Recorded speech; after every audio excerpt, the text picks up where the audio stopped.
Baik, bismillahirrahmanirrahim. Assalamualaikum warahmatullahi wabarakatuh. Perkenalkan, nama saya Raudatul Jannah. Saya dari Program Studi Pendidikan Bahasa Arab Fakultas Agama Islam. Baik, di sini saya akan mempresentasikan proposal saya yang berjudul Metode Umi untuk meningkatkan kemampuan baca Al-Quran dengan cepat dan baik.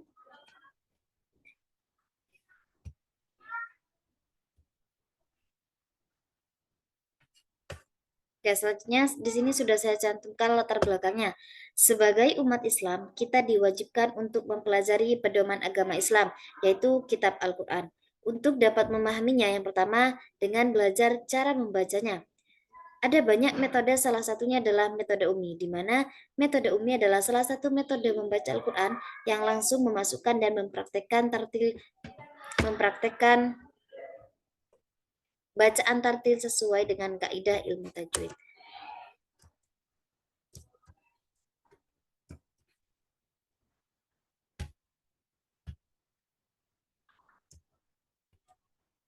Selanjutnya di sini ada tujuan.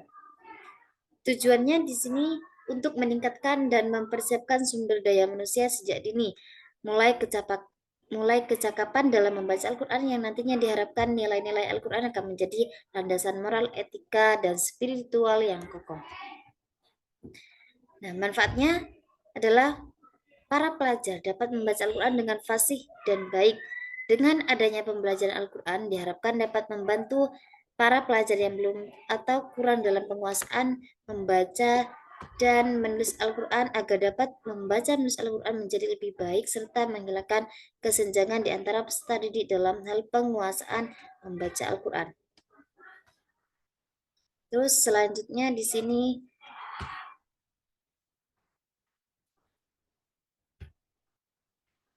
metode penyampaiannya. Untuk metode penyampaiannya di sini ada 4. Yang pertama, private atau individual, di mana metode ini sering digunakan untuk anak TK. Jadi, santri dipanggil satu-satu untuk membaca dan yang lainnya diberi tugas untuk menulis di buku uminya. Yang kedua, klasikal individual. Untuk klasikal individual ini membaca bersama-sama halaman yang sudah ditentukan oleh gurunya.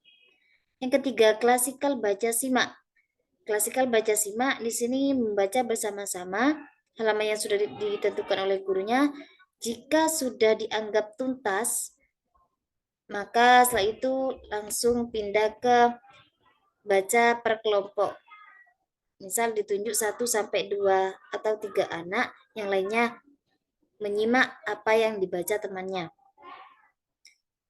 Selanjutnya, yang terakhir ada klasikal baca simak murni, di mana klasikal baca simak dan klasikal baca simak murni di sini sebenarnya sama, cuma perbedaannya kalau klasikal baca simak membaca bersama-sama dengan jilid yang sama dan halaman yang berbeda. Kalau klasikal baca simak murni di sini membaca bersama-sama dengan halaman yang berbeda dan jilid yang sama.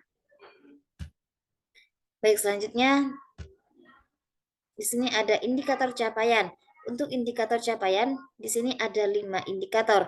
Yang pertama A+, di mana kalau A+ ini untuk siswa yang bacaannya benar semua dan kualitasnya bagus.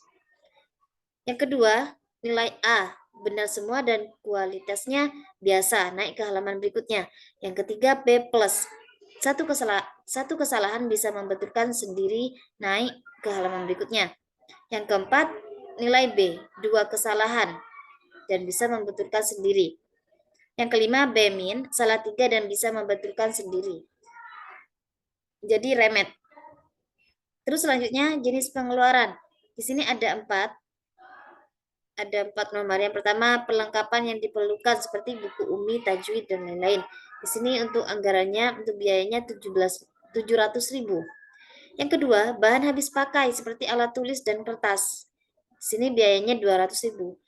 Selanjutnya perjalanan 20 kali pertemuan, biayanya 500.000.